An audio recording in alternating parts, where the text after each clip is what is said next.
Now जितनी हमने knowledge इस चैप्टर में ली है उसको हम सारा इकट्ठा करेंगे और इलेक्ट्रॉनिक कॉन्फ़िगरेशन ऑफ एटम को डिस्कस करेंगे। मेन इसमें क्वांटम नंबर और तीनों प्रिंसिपल की यूज होती है। तो थोड़ा सा हम रिवाइज कर लेते हैं कि हमारे पास हमारे तीनों प्रिंसिपल ने क्या दिया था। First is Aufbau principle. उसने हमारे पास क्या कहा था कि 1s has lower energy then 2s, या you can say 2s has high energy then 1s, then is 2p, next 3s, 3p, उसके बाद क्या आएगा 4s, देन 3d, फिर 4p, next is 5s। Like this sequence of orbital to fill the energy, to fill the electron हमने follow करना है। Poly exclusive principal ने हमें क्या रेफर किया था कि S में बिकॉज वन ऑर्बिटल होता है तो मैक्सिमम पावर या मैक्सिमम इलेक्ट्रॉन उसमें कितने होंगे 2। P में हमारे पास कितने ऑर्बिटल होते हैं दैट इज 3, ये क्वांटम नंबर में हमने पढ़ा है। तो इसके मैक्सिमम इलेक्ट्रॉन कितने होंगे 6, D में 10, F में 14। तो these are maximum number of electron in a sub shell. Hund's rule of maximum multiplicity के लिए हमें क्या रेफर किया था कि one orbital can have orbitals, that is degenerate orbitals, are firstly half filled then fully filled. Means if P में 3 electrons को represent करना है तो हमने कैसे रिप्रेजेंट करना है, this one half filled. 4th electron जब आएगा तब हमने पेयरिंग स्टार्ट करनी है। तो इन 3 प्रिंसिपल को यूज करके हमने अब करना है इलेक्ट्रॉनिक कॉन्फ़िगरेशन ऑफ एटम। तो ये मैंने अप टू 16 तक रेफर किए हुए हैं, तो इनमें हम फिलिंग कर रहे हैं अब इलेक्ट्रॉन्स की। तो इसकी कॉन्फ़िगरेशन क्या होती है 1s1 that is represented like this, 1s2। अब ये हमारा फिल हो गया तो इसके बाद एनर्जी में कौन आएगा 2s। तो अब हम 2s की फिलिंग करेंगे 1s2 2s, सॉरी यहाँ पर क्या आएगा 1 इलेक्ट्रॉन। बेरिलियम में 1s2 2s2। सो अब हमारा आ गया बोरॉन नंबर 5 पर 1s2 2s2 2p1। ये आ गए हमारे तीनों डीजेनरेट ऑर्बिटल। अब इनमें किसको फॉलो करना है, हर्ट्ज रूल को। किस तरह से लिखेंगे, अब इलेक्ट्रॉन किस में जाएगा यहाँ, no, this will goes here. Nitrogen 3 आ गया हमारे पास। सो 1s2 2s2 2p के लिए हम क्या रिप्रेजेंट करेंगे, सबके सब अपवर्ड एरो। आप चाहे तो सबके सब डाउनवर्ड दिखा दे तो भी गलत नहीं होगा, that is same, because hertz rule says parallel spin होनी चाहिए, वेदर आप अपवर्ड दिखाओ या फिर downward. In oxygen what is atomic number, that is 8। तो हम पेयरिंग पर पहुंच गए। पेयरिंग में हर्ट्ज ने क्या कहा था, हाफ फिल्ड होने के बाद आप उसकी पेयरिंग कर सकते हो। इसका भी मैंने आपको पहले वीडियो में भी बताया था कि आप ये पेयर्ड इलेक्ट्रॉन को किसी भी ऑर्बिटल में रिप्रेजेंट कर सकते हो। नेक्स्ट है हमारे पास F fluorine, atomic number 9, 1s2 2s2 2p5। अब तो आपको क्लियर हो गया, आप फिलिंग कर सकते हो इजीली। तो यहाँ पर आपको 2 में पेयरिंग शो करनी है, firstly half filled then they are paired. Neon 1s2 2s2 2p6।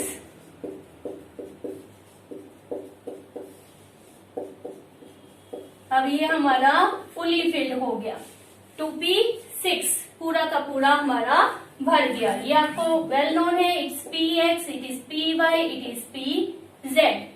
तो अगर इस तरह से लिख दिया तो भी ठीक है, आप इसको इस तरह से लिख सकते हो px2 py2 pz2।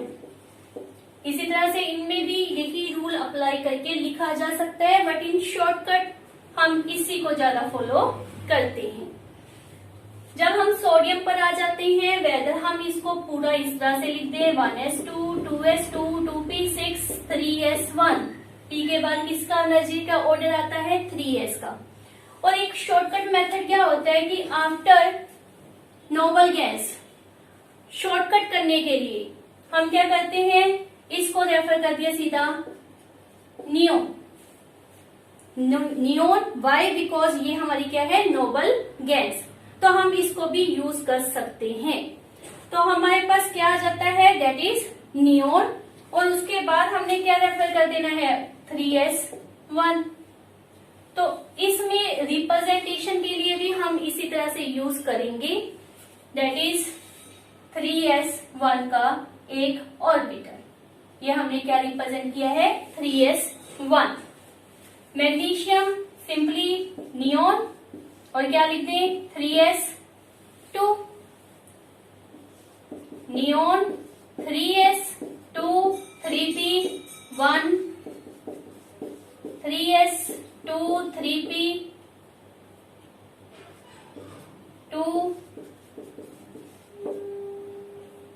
3s2 3p3 neon 3s2 3p4।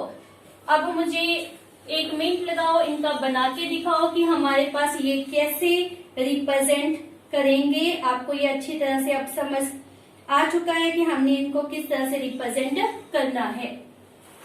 हो गया? चेक करें कि आपने सही किया है। यहाँ पर हम क्या लिखेंगे 3s2।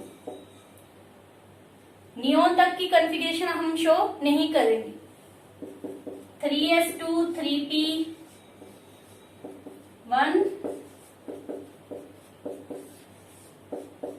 3p2 3p3। ये मेन ध्यान में रखना है आपने।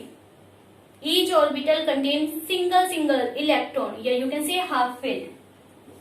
और फास्फोरस में हमारे पास क्या हो जाएगी पेयरिंग, बिकॉज p में अब इलेक्ट्रॉन कितनी आ गए 4। Sorry not phosphorus, it is sulphur. तो सल्फर में हमारे पास कितने इलेक्ट्रॉन आ गए 3p4। तो हमारे पास ये रिप्रेजेंटेशन होगी। इसी तरह से क्लोरीन आर्गन सो ऑनवर्ड आप कर सकते हो। तो मैं अब सारे फर्दर जितने हैं उनकी इन बिटवीन में से आपको पूछ रही हूँ, आपके साथ कर रही हूँ, और आपने बताना है कि ये नोट हो ही चुका है तो किस तरह से हमने करनी है। आर्गन को ले लेते हैं हम, सल्फर क्लोरीन भी कर ही लेते हैं ना, क्यों छोड़ना बेचारे क्लोरीन को। क्लोरीन में हमारे पास क्या आ जाएगा नियोन 10 हो गए। उसके बाद 7 हमने रिप्रेजेंट करनी है 3s2 3p5। तो किस तरह से दिखाएंगे हम इसको,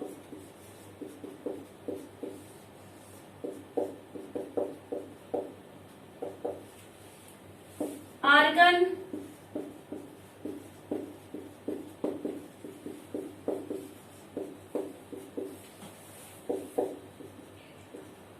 डोंट गेट कंफ्यूज, ये हम सिर्फ किसका दिखा रहे हैं 3s का और 3p का। उससे इनर वालों को हमें दिखाने की जरूरत नहीं है, because they are noble gas. अब आर्गन के बाद जितने भी हमारे पास रिप्रेजेंटेशन के लिए कहे जाएंगे, इलेक्ट्रॉनिक कॉन्फ़िगरेशन पूछी जाएगी, तो उसमें हमने क्या करना होगा, आर्गन तक की कॉन्फ़िगरेशन लिखने की जरूरत नहीं है, बिकॉज ये हमारे पास नेक्स्ट नोबल गैस आ गई। तो हमने लेट्स सपोज रेफर करना है फॉर द स्कैंडियम 21 के ऊपर। तो स्कैंडियम हमारे पास एटॉमिक नंबर कितना होता है 21, आर्गन 18 हो गए। उसके बाद हमारे पास क्या आना चाहिए 4s, है ना।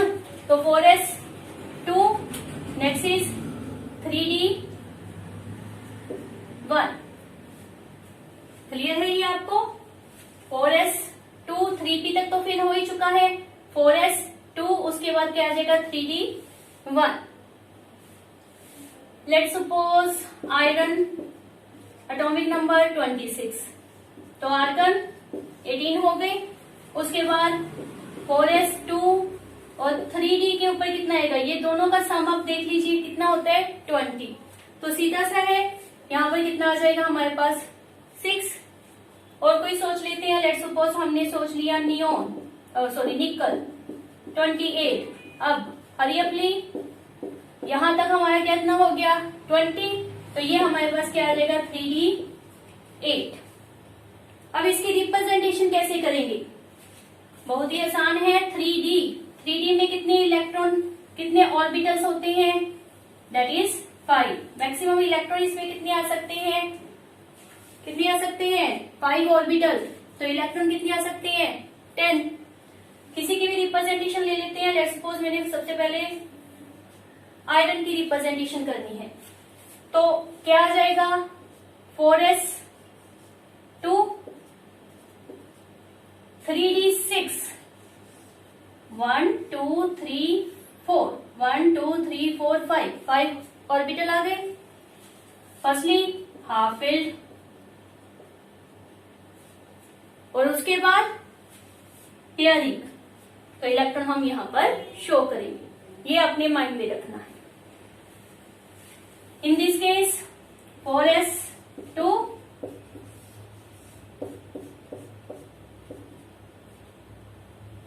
फर्स्टली सिंगली फिल कर ली, 5 इलेक्ट्रॉन 6 7 8 जिंक 30, तो हमारे पास क्या आ जाएगा, आर्गन 18 तक कवर हो गए, 4s2 लिखा तो 20 हो गए, तो अब क्या रह गया 3d10। तो रिप्रेजेंटेशन भी बहुत ही सिंपल है, हम किस तरह से रिप्रेजेंट करेंगे, लाइक दिस। सभी में इलेक्ट्रॉन पेयर्ड हो जाएंगे, 3d हमारा जो ऑर्बिटल है वो क्या हो गया, पूरी तरह से भर गया। तो ये आपने मेनली माइंड में रखना है। अब आ जाते हैं फ्यू स्पेशल केसेस के ऊपर, जहां पर जाकर इवन ये हमारे जो प्रिंसिपल है ये भी ब्रेक हो जाते हैं। हमारे पास दो ऐसे एटम्स है, that is atomic number 24 and 29। ये दो हमारे पास डिफरेंट केस लेकर आए हैं, एक्सेप्शनल केसेस हैं, जिसके बारे में एग्जाम में डेफिनेटली आपसे क्वेश्चन पूछा जाता है कि इनमें इलेक्ट्रॉनिक कॉन्फ़िगरेशन क्या होगी। बाकी सब में तो यही रूल अप्लाई करनी है, इसी तरह से आप किसी मर्जी की कॉन्फ़िगरेशन दे सकते हैं अप टू 30 तक जब हम बात कर रहे हैं। सिर्फ क्रोमियम और कॉपर को छोड़कर, chromium atomic number is 24 and it's 29। यहां पर आर्गन 18, उसके बाद हमारे पास क्या आता है 4s, और उसके बाद क्या आएगा 3। हम नॉर्मली क्या कर रहे हैं, हमारे पास हमारे ओवो प्रिंसिपल के द्वारा दिया गया था कि सबसे पहले लोअर एनर्जी ऑर्बिटल को फिल करना है, उसके बाद हायर में जाना है। इसमें भी हमने वही करना था कि यहाँ पर 2 इलेक्ट्रॉन और 20 हो गए, रिमेनिंग 4, इस तरह से। यहाँ पर 2 और रिमेनिंग रह गए 9 यहाँ पर। Expected on the basis of Aufbau principle ये कॉन्फ़िगरेशन होनी चाहिए थी, on the basis of our principle, लेकिन बिकॉज ऑफ 2 रीजंस ये चीज एक्सेप्टेबल नहीं हुई। रीजन, हमारे पास इससे भी स्ट्रॉन्ग रूल आ गया जहां पर हमने ओवो प्रिंसिपल को फॉलो नहीं किया। वो कौन सा रूल है हमारे पास, which is very very important. One is rule is half filled and fully filled orbital has extra stability. अगर कहीं पर ये पॉसिबिलिटी लगती हो कि हाफ फिल्ड और फुली फिल्ड कॉन्फ़िगरेशन मिल सकती है किसी भी तरीके से, तो उसमें एक्स्ट्रा स्टेबिलिटी होती है, इसलिए हम वहां पर ओवो प्रिंसिपल को तोड़ सकते हैं। तो यहाँ पर किस तरह से हाफ फिल्ड और फुली फिल्ड में एक्स्ट्रा स्टेबिलिटी है वो चीज देखते हैं। वो कह रहे क्रोमियम को अगर हम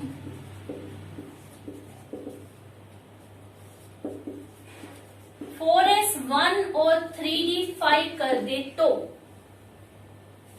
ये हमारा क्या आ जाएगा, हाफ फिल्ड। डी में आपको पता है 10 इलेक्ट्रॉन होते हैं, तो इसमें क्या आ जाती है, extra stability in comparison of this one. इसमें क्या मिलेगी, एक्स्ट्रा स्टेबिलिटी।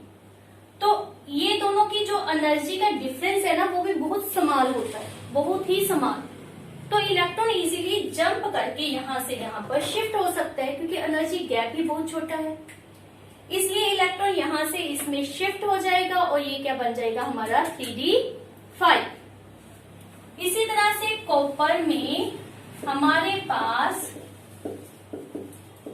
अगर इलेक्ट्रॉन ऊपर जंप कर जाए तो क्या मिल जाएगा, fully filled configuration. Fully filled और हाफ फिल्ड हमने रेफर किया कि ज्यादा क्या होती हैं, स्टेबल। तो ज्यादा स्टेबल जो होगा वो आपको पता है हम ज्यादा प्रेफर करते हैं, इसलिए हम इस कॉन्फ़िगरेशन को एक्सेप्ट करेंगे। और हम से जब भी कॉन्फ़िगरेशन पूछी जाएगी तो हमने क्रोमियम कॉपर की कॉन्फ़िगरेशन में इस कॉन्फ़िगरेशन को देना है। हमने वहां पर आप कह सकते हो ओवो प्रिंसिपल को फॉलो नहीं करना। अगर हमसे ये कहा जाए कि लेट्स सपोज आपके पास आया था P की 6, यहां पर ले लेते हैं नियोन फ्लोरीन, हमारे पास था 1s2 2s2 2p5। तो यहाँ पर भी इसको स्टेबल बना देते, एक इलेक्ट्रॉन यहां से यहां शिफ्ट कर देते, उसमें क्या प्रॉब्लम थी। अगर यहाँ पर आप कह रहे हो कि इसकी बजाय इसको फॉलो किया जाए तो इसमें भी फॉलो कर सकते थे, यहाँ क्यों नहीं फॉलो किया, आता है ना क्वेश्चन माइंड में। तो यहाँ पर हम फॉलो नहीं कर रहे, रीजन इन दोनों में जो एनर्जी गैप है, एनर्जी डिफरेंस है, वो बहुत ज्यादा है, इसलिए इलेक्ट्रॉन 2s से 2p में जंप नहीं करेगा। एनर्जी डिफरेंस इतना ज्यादा है कि इलेक्ट्रॉन चाहे भी तो यहां से इसमें शिफ्ट नहीं कर सकता, इसलिए फ्लोरीन में आपने इस रूल को फॉलो नहीं करना। ये रूल कब फॉलो होता है, जब आपके पास 3d आ जाता है। 3d और 4s में एनर्जी डिफरेंस बहुत कम होता है, इसलिए आपने इलेक्ट्रॉन को जंप करवा सकते हो। अब माइंड में आता है कि why half filled and fully filled have extra stability, but why, उसको हम एक्सप्लेन करेंगे। तो उसके लिए हमारे पास दो रीजंस हैं। First reason is known as exchange energy. Normally हम कहते हैं lower the energy higher the stability, but exchange energy जितनी ज्यादा होगी स्टेबिलिटी उतनी ज्यादा होगी। एक्सचेंज एनर्जी डिपेंड करती है एक्सचेंज नंबर के ऊपर। Higher the exchange number, high will be the exchange energy and high will be the stability. तो इफ हमारे पास लेट क्रोमियम का केस ले लेते हैं, एक्सपेक्टेड क्या था, दैट हैव 3d4। 3d4 होता तो क्या होता, ये खाली रहता। एक्चुअल क्या है 3d5।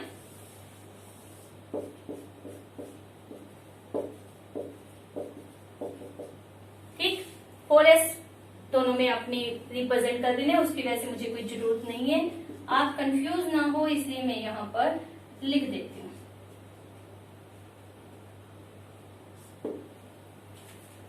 अब हमारे पास क्या है exchange number, this one electron जो है वो इसके साथ एक्सचेंज हो सकता है, with this one, with this one. तो एक्सचेंज नंबर फर्स्ट इलेक्ट्रॉन के लिए कितना आ गया 3। अब ये जो सेकेंड इलेक्ट्रॉन है ये इसके साथ एक्सचेंज हो सकता है और इसके साथ।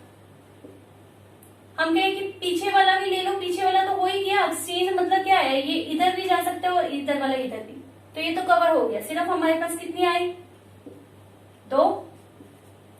नेक्स्ट ये वाला इलेक्ट्रॉन है, ये किसके साथ एक्सचेंज कर सकते हो विद दिस वन, तो एक्सचेंज नंबर कितना आया 1।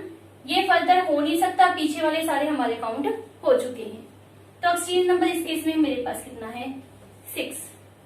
इन दिस केस ये किससे एक्सचेंज होगा 1 2 3 एंड 4। दिस सेकेंड इलेक्ट्रॉन इसके साथ तो हो ही गई डन। ये किसके साथ हो सकता है अब 1 2 3। ये वाला इलेक्ट्रॉन किससे हो सकता है 1 2। This one electron with 1। तो टोटल एक्सचेंज नंबर हमारे पास बढ़कर कितना हो गया, दैट इज 10। जितना एक्सचेंज नंबर ज्यादा होगा उतनी स्टेबिलिटी ज्यादा होगी। तो इन दोनों में से कौन सी कॉन्फ़िगरेशन स्टेबल है, दैट इज ऑफ D5। इसलिए हम D4 की जगह पर D5 को प्रेफर करेंगे। सिमिलरली आप कॉपर के लिए भी लिख सकते हो। तो this is first reason, that is exchange energy. दूसरा रीजन बहुत ही सिंपल है, that is symmetry. Higher the symmetry higher is stability. Symmetry मतलब क्या है, सभी में एक जैसा व्यवहार करना। लेट्स सपोज क्लास में 5 स्टूडेंट्स हैं, मैंने 4 को चॉकलेट दे दी, एक को नहीं दी, तो क्या होगा, लड़ाई होगी, अनस्टेबिलिटी है ना। और अगर सबको दे दी एक जैसी, सबको ही चॉकलेट दे दी, तो क्या रहेगा, stability. Similar to this one कि मेरे पास 4 ऑर्बिटल थी, सॉरी 5 ऑर्बिटल थी। अब मैंने 5 को में से सिर्फ 4 को भरा और इसको एम्प्टी रखा, तो ये क्या है, अनसिमेट्री। और यहां पर सभी में एक एक इलेक्ट्रॉन आ गया, तो इट इज व्हाट, सिमेट्रिकल। जितनी सिमेट्री ज्यादा होती है उतनी स्टेबिलिटी ज्यादा होती है। So we prefer this one configuration in comparison of this one. तो because of these 2 reasons, half filled and fully filled atomic orbital have extra stability. इसीलिए इस रूल को यहाँ पर ज्यादा इंपॉर्टेंस दी गई in comparison of Aufbau principle. तो अप टू 30 सिर्फ ये हमारे 2 केस है, क्रोमियम एंड कॉपर, जिसमें आपने ओवो प्रिंसिपल की जगह half filled and full field configuration को फॉलो करना है। तो बाय दिस आप अप टू 30 तक किसी के कॉन्फ़िगरेशन पूछ लें, उसकी रिप्रेजेंटेशन पूछ लें, तो अटेम्प्ट कर सकते हैं। Thank you for watching my video. मिलते हैं नेक्स्ट वीडियो में, जिसमें हम फर्दर अपने लेसन को कंटिन्यू करेंगे। Thank you.